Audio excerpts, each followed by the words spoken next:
2 দিন ধরে নগরীতে একের পর এক ঘটছে বাসে অগ্নিসংযোগের ঘটনা।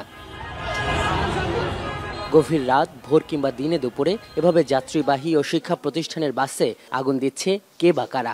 এবং এটি এমন সময় ঘটছে যখন জুলাই আগস্ট গণঅভ্যুত্থানে গণহত্যার দায়ে অভিযুক্ত শেখ হাসিনার প্রথম মামলার রায়ের দিন ঘনিয়ে আসছে এবং এটাকে কেন্দ্র করে ঢাকা চলো বা লকডাউন কর্মসূচি ঘোষণা করে রেখেছে কার্যক্রম নিষিদ্ধ আওয়ামী লীগ। আজ থেকে কয়েক বছর পর মঙ্গলবার সকালে এসব অগ্নিসংযোগের ব্যাপারে প্রতিক্রিয়া দেন প্রধান উপদেষ্টার প্রেস সচিব। বলেন, আলামত দেখে বা এগুলোর মোটিভগুলো বিশ্লেষণ করে আমরা স্পষ্ট বুঝতে পারছি যে এটা নিষিদ্ধ ঘোষিত আওয়ামী লীগেরই কাজ।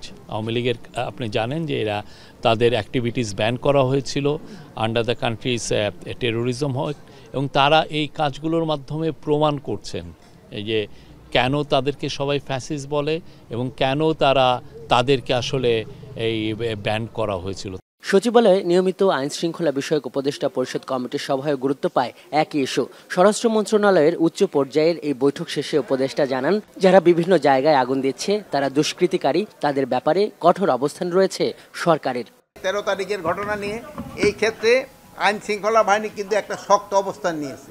এবার এরা একটা শক্ত অবস্থানে থাকবে এবং পরিস্থিতি নর্মাল থাকবে, কোনো ধরনের কোনো আশঙ্কা এখানে নাই।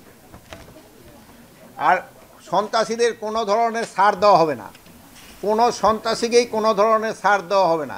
স্বরাষ্ট্র উপদেষ্টা আরও জানান, যে কোনো ধরনের অপতৎপরতা রোধ করতে রাস্তায় খোলা পেট্রোল বিক্রি বন্ধসহ বিভিন্ন পদক্ষেপ নেওয়া হয়েছে। যারা এই কাজগুলি করতেছে এরা কিন্তু সব দুষ্কৃতিকারী। এই দুষ্কৃতিকারীর প্রতিহত করা কিন্তু শুধু সশস্ত্র বাহিনী বা আইন শৃঙ্খলা বাহিনী না, এটা আপনারও কিন্তু নৈতিক দায়িত্ব।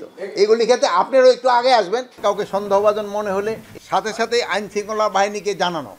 এই উপদেষ্টা আরও বলেন, সন্ত্রাসীরা যেন জামিন না পায় সে ব্যাপারে সংশ্লিষ্ট মন্ত্রণালয়কে জানানো হয়েছে। এছাড়া নির্বাচন অনুষ্ঠানের জন্য আইন শৃঙ্খলা বাহিনীর প্রশিক্ষণ সহ সামগ্রিক প্রস্তুতি সমান্তালে এগিয়ে চলছে জানান স্বরাষ্ট্র উপদেষ্টা। সেনাবাহিনী আমরা বলছি প্রায় 1 লাখের মতো থাকবে, বিজিবি প্রায় 35,000-এর মতো থাকবে, আনসার মনে হয় 4 লাখের উপরে আনসার। আজহার লিমন, এখন, ঢাকা। 5.5 লাখের মতো থাকবে।